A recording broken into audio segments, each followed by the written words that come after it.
Welcome to my voiceover world. Oh, hello. Hello, hi. How you doing? I'm doing good. How are you doing? I'm doing great. Mm, thanks for willing to do this, Emily. Yeah, no, thank you for inviting me to do this. I appreciate it. It's what I do, you know. 'Cause Yeah. just to let you know that I've seen from an interview from a good friend of mine, who I inspired him to do the interviews a lot, and he interviewed you like days ago. His Mhm. name is Richard Suduko.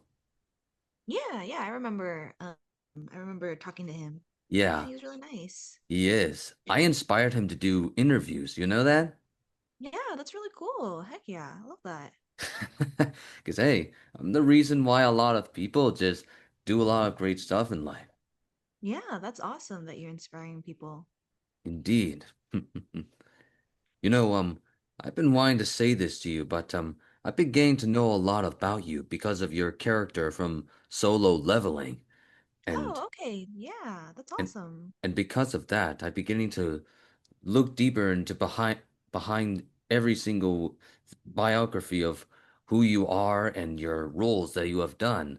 Mhm. And to be honest, you are just very wonderful to be part of so many projects, which had me thinking, you, my friend, you deserve to be in more projects.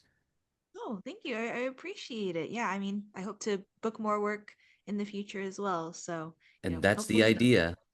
yeah, hopefully it comes to pass. It will eventually. Yeah, thank you. Of course. Now, there are many questions I've been wanting to ask you. Yeah, for sure. Tell me, you've been part of so many incredible projects, right? So how does it feel about bringing so many different characters into many projects?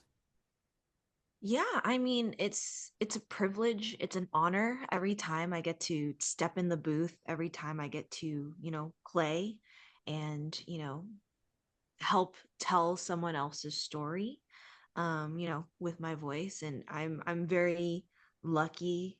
I'm very fortunate to, be part of beloved projects like Honkai Star Rail, like Solo Leveling, to be in, Korean shows as someone who has been watching Korean shows, both like dramas and variety shows, for like a really long time now. It's been like I started watching these shows back in high school.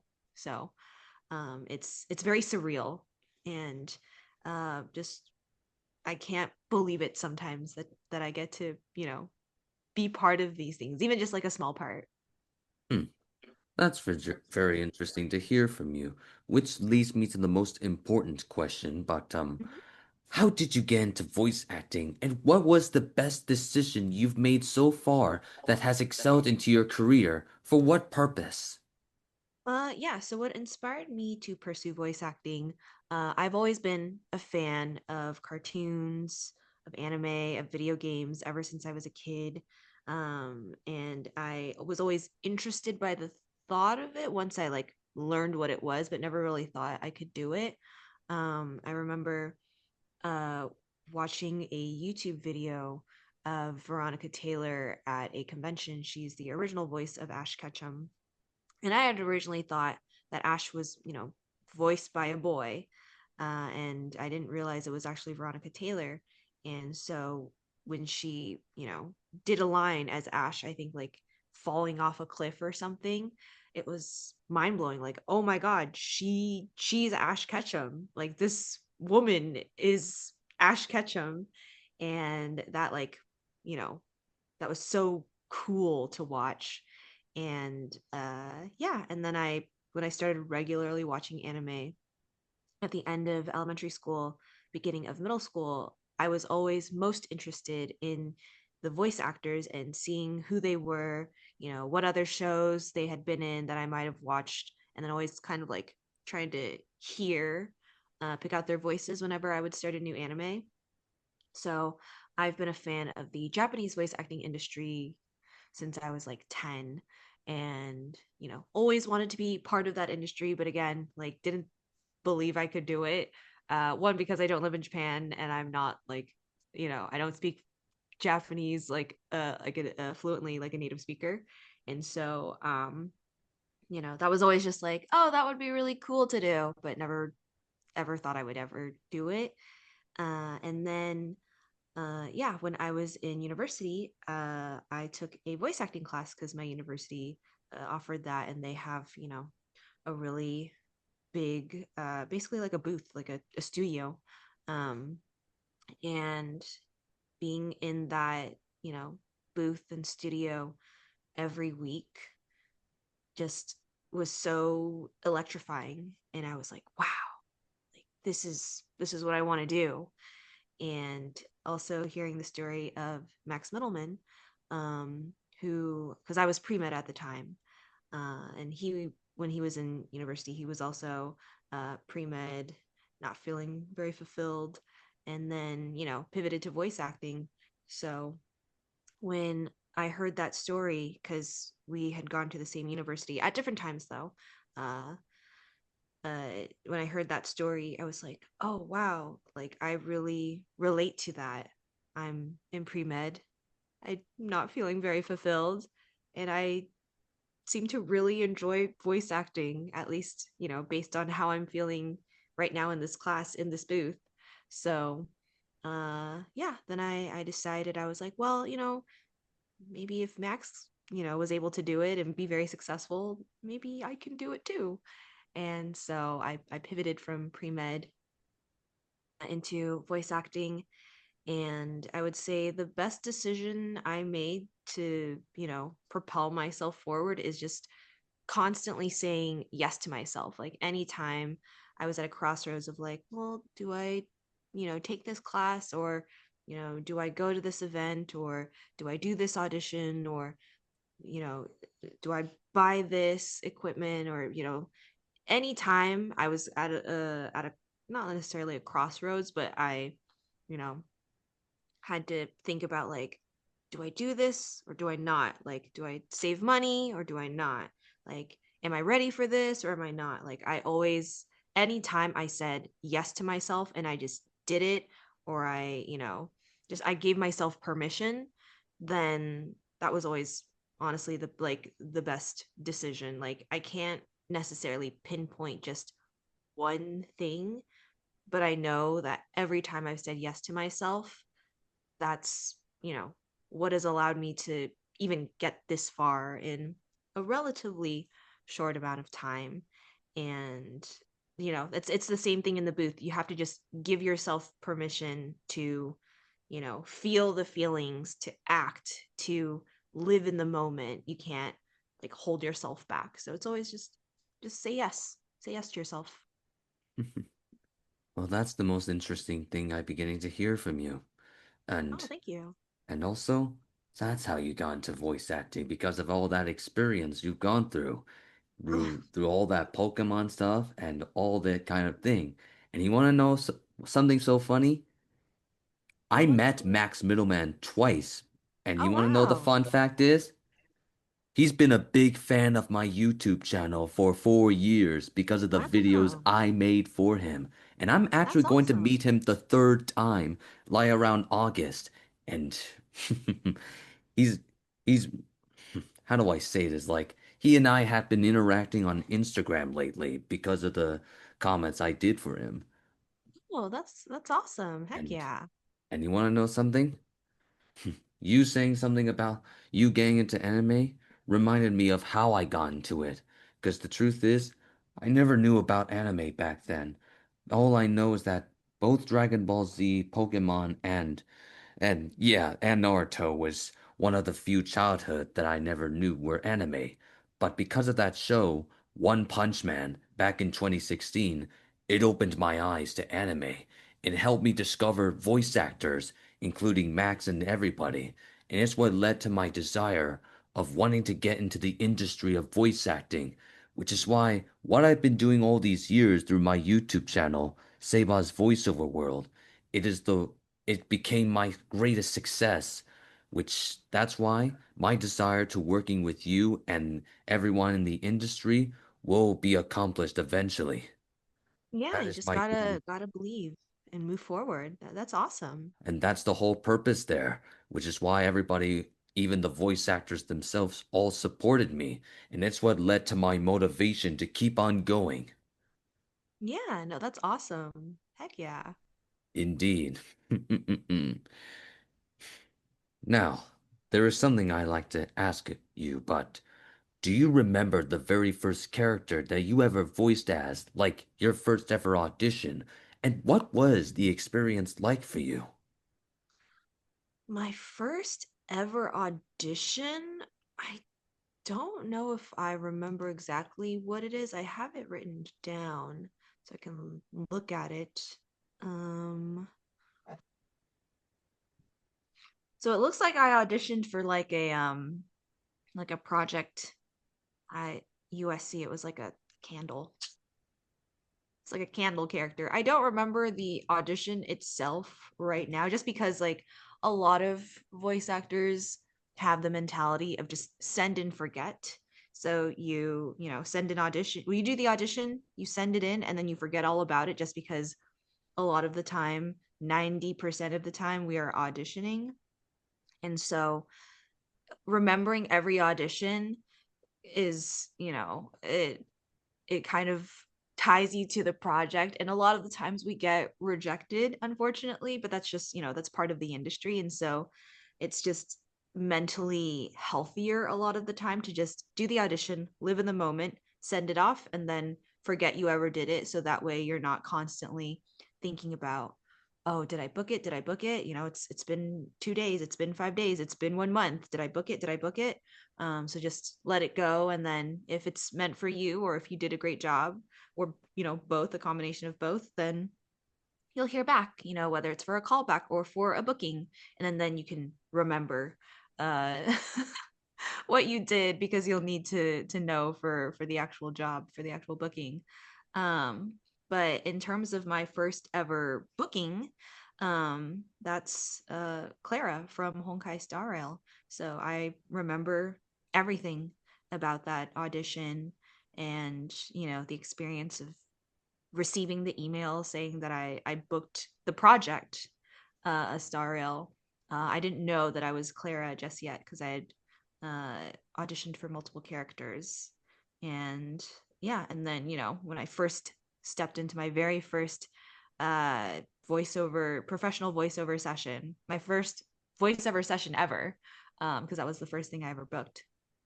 And the feeling of when they told me that I was Clara, and then doing that very first session.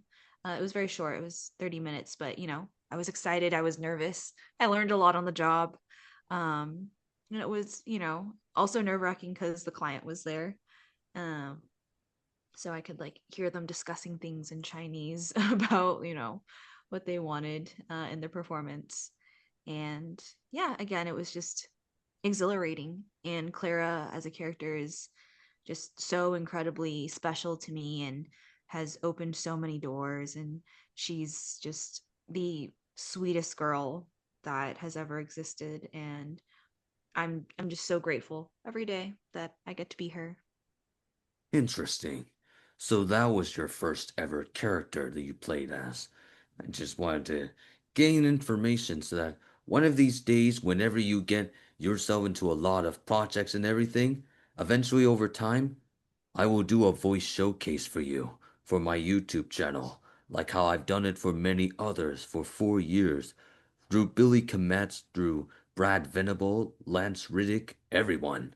And you, my friend, you will have all that recognition eventually when you get yourself into a lot more projects.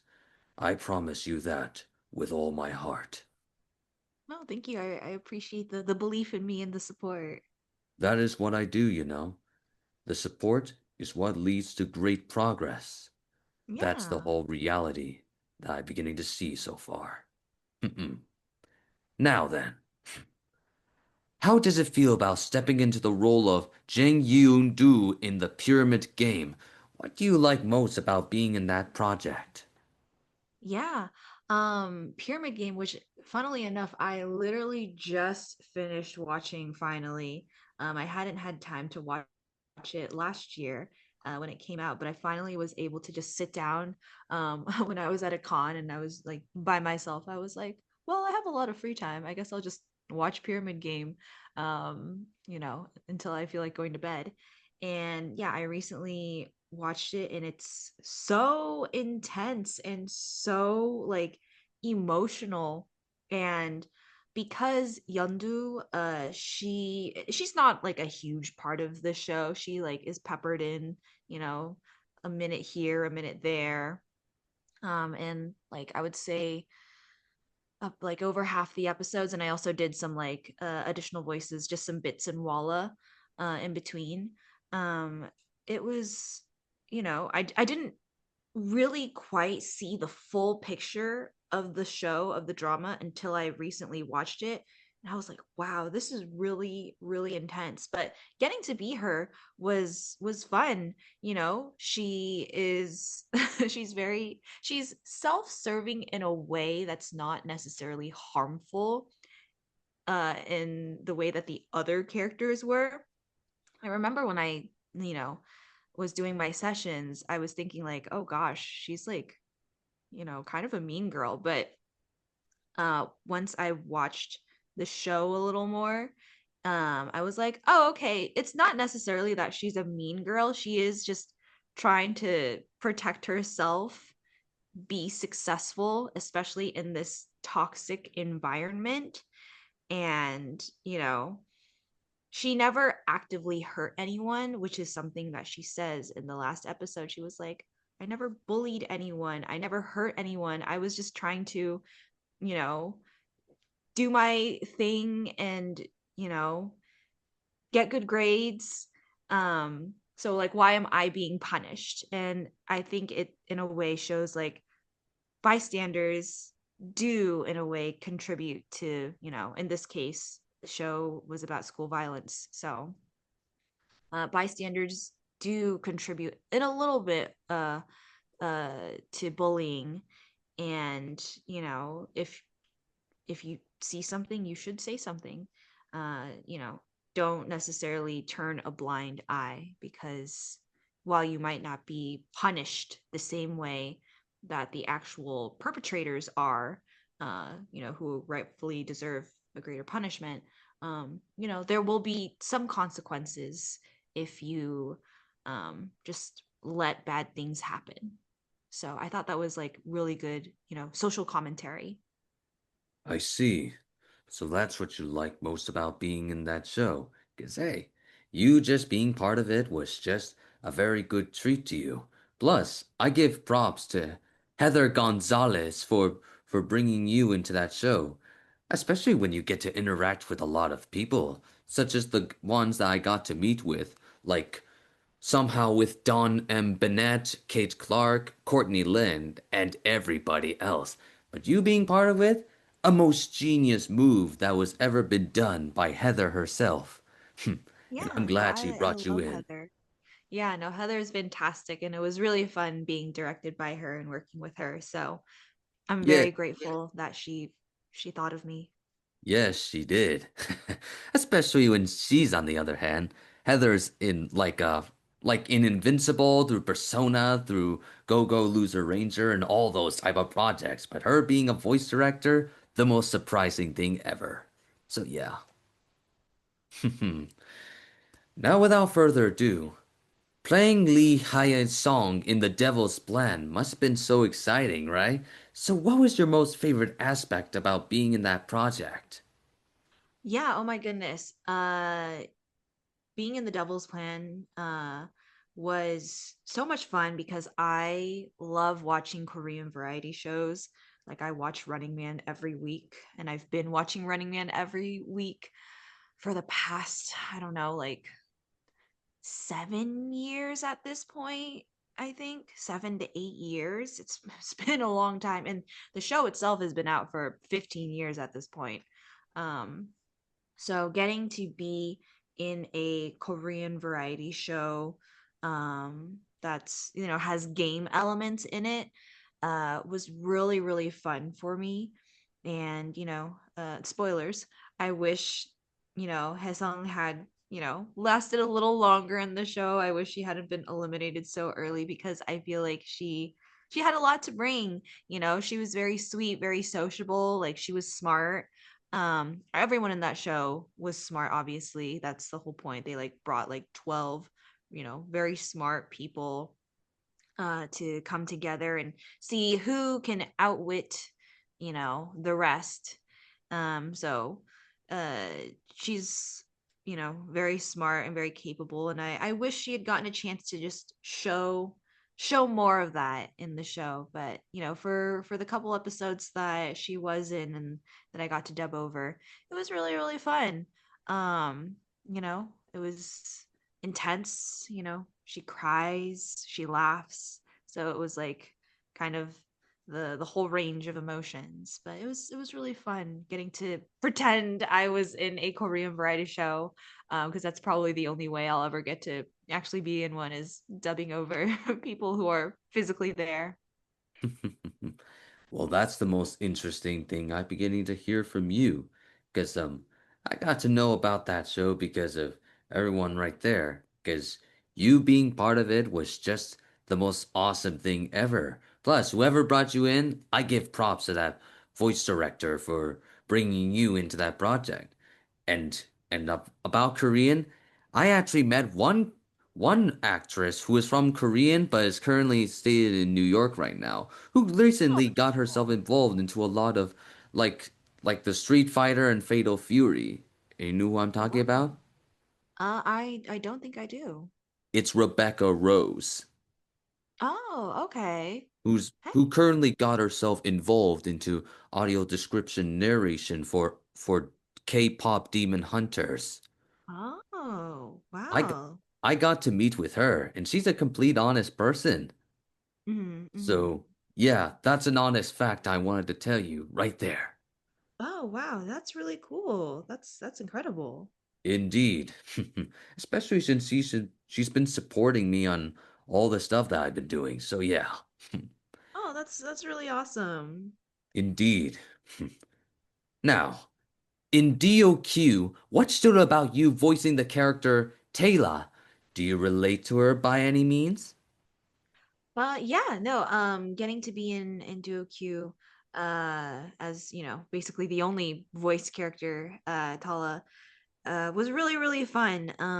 It's an indie game, made by a team of students at University of California, Southern California, USC, and they're so talented and so awesome to work with. And for me, I related a lot to Tala. She's just a quirky little gamer who, has a lot of feelings. The premise of the game is that it is a first person shooter dating sim.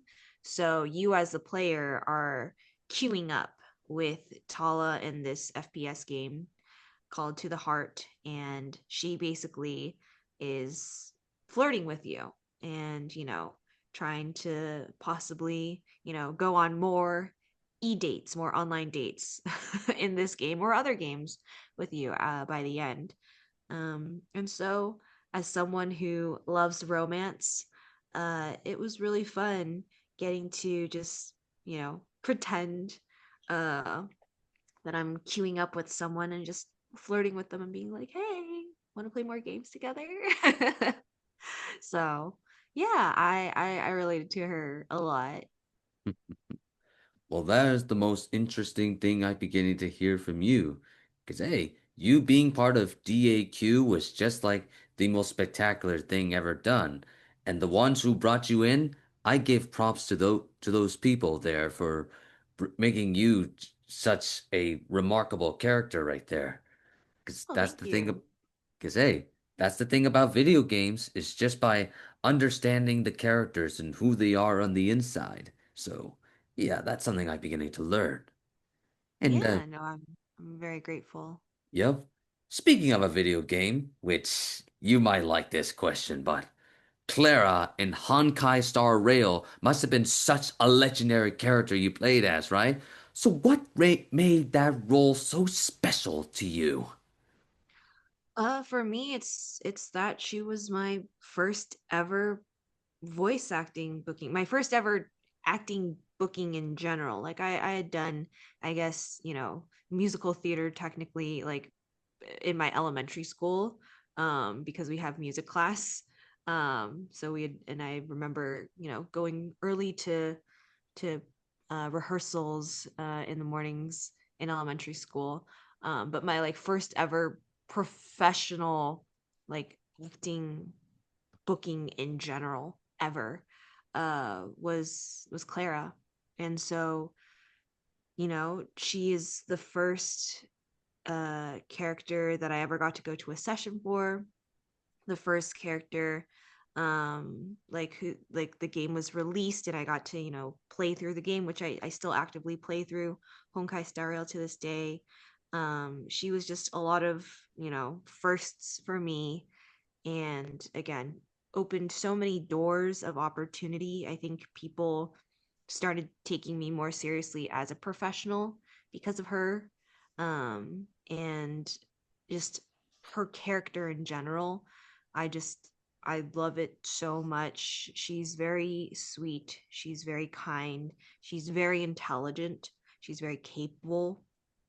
um and she is just trying to do her best and make sure everyone else is doing their best, which I can relate to a lot. And being part of Star Rail in general is just very surreal.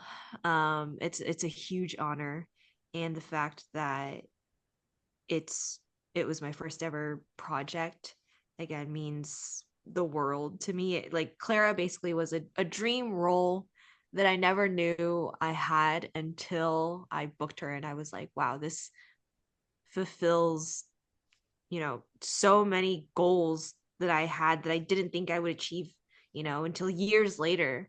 But I booked Star Rail 6 months into taking voiceover classes, so it accelerated my career in a way that I never expected. Hmm. Well, that's the most interesting thing I'm beginning to hear from you. You being part of Honkai Star Rail, the most best move you have ever done there. Plus, I give a lot of credit to all the people there, especially Michael Schneider, on the other hand, for being one of the few directors for bringing you in, and alongside others. Because you being part of Honkai Star Rail is what makes you brilliant, especially when you get to interact with a lot of people there, like Caleb Yen, for example, and Bill Butts and everybody else.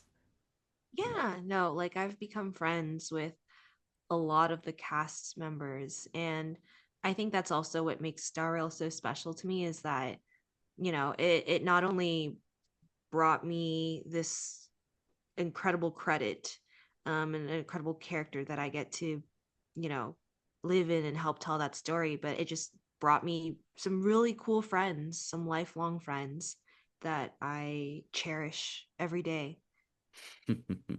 Well, that's brilliant right there. Yeah, of course.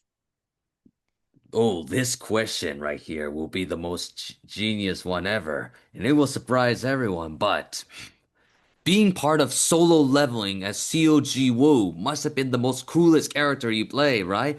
So what's the most thrilling thing part about voicing that character in the entire anime? Yeah, I mean, so I get to I'm Solju's voice actor in both the game Solo Leveling Arise and the anime Solo Leveling season 2. Season 2 is when she appears. And yeah, no, it's really cool getting to be part of, one of the current biggest franchises right now. Like Solo Leveling is everywhere and people love it, and I really like it too. So getting to be part of it is truly such an honor, and the fact that Solo Leveling was my anime debut was even crazier, because not everyone gets to say their anime debut is one of the biggest anime currently airing at the time. So I'm very thankful and honored to have gotten to reprise my role from the game. And yeah, like my sessions were short. She doesn't have a lot of screen time. But they were really fun getting to just do intense efforts of like punching and kicking and getting punched and coughing up blood, and running, trying to fight off monsters and orcs.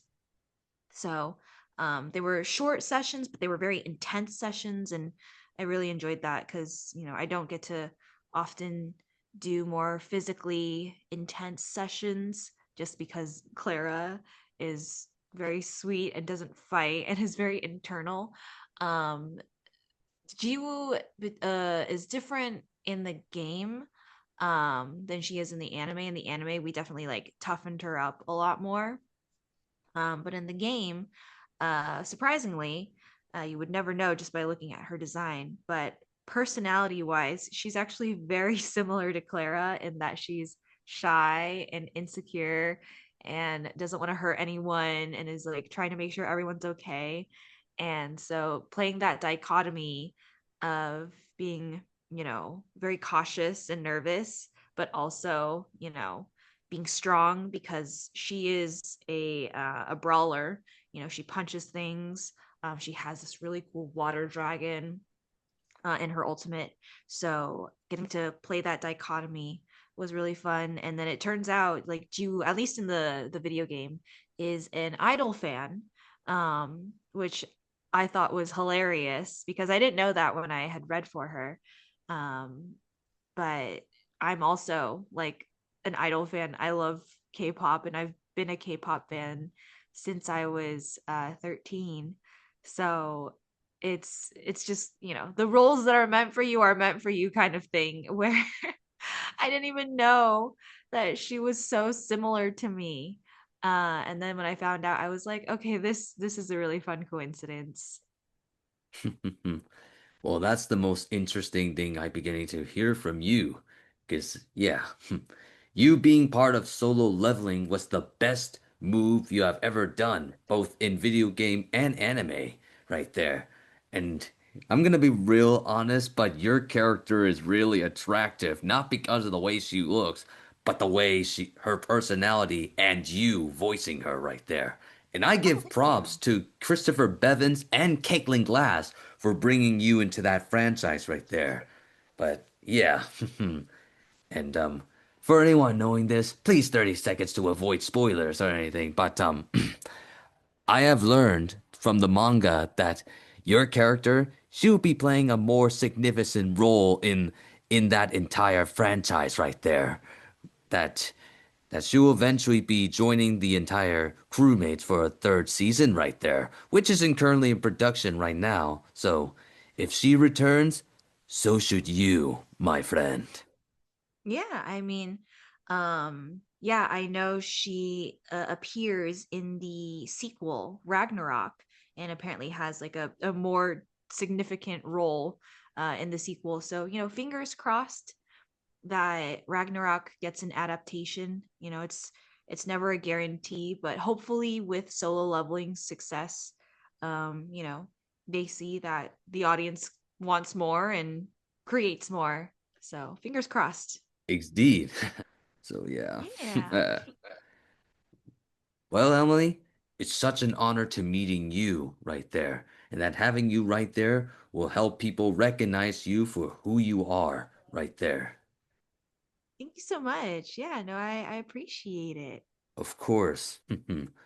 There's one more thing before you go, but looking back on your journey, how do you want to be remembered as a voice actor? I think for me personally, I just want to be remembered for doing good work, for, you know, creating compelling performances that people resonate with. Um, I'm still very early on in my career, in my journey, and there's still like a lot I have to learn as an actor. Um, because, I came from a pre-med background, so I never really took acting classes until I started, taking voice acting classes at the end of 2020, beginning of 2021. So I'm still very new to the industry and I'm still, learning every day, uh, how to be a better actor. So I hope that I can get to the point where I am consistently delivering, memorable, compelling performances that people enjoy, maybe resonate with, and that, my story can help inspire someone else, just like, Max's story inspired me, and just Veronica's performance in general really inspired me, and all the Japanese voice actors who inspired me to want to be in this career and this industry. And yeah, and then I hope people just remember me also as a good person, um a good person, a good colleague, and someone that they were happy to meet and work with. I see. And that's the whole reason why eventually over time I will have my chance to work with you, and when we do meet each other in person, you'll like everything that is going to come for us eventually when that time comes. Yeah, it'd be really cool to meet you. Yes, indeed. Well, Emily, it's such an honor to meeting you, and I hope we get to see each other through social media, my friend. Yeah, thank you so much again for reaching out for the interview. I really appreciate it. It's what I do best, always. It's such an honor to meet you, Emily, and I hope you do something very awesome. Thank you so much. I appreciate it. I hope you also do something really awesome too. Thank you. And I'll be seeing Max, by the way, and I'll tell him you said hello. Okay, for sure. Thank you. My pleasure. Bye. Bye bye.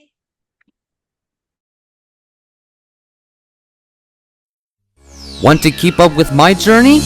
Follow me on social media for more updates, behind the scenes moments, and all the fun along the way.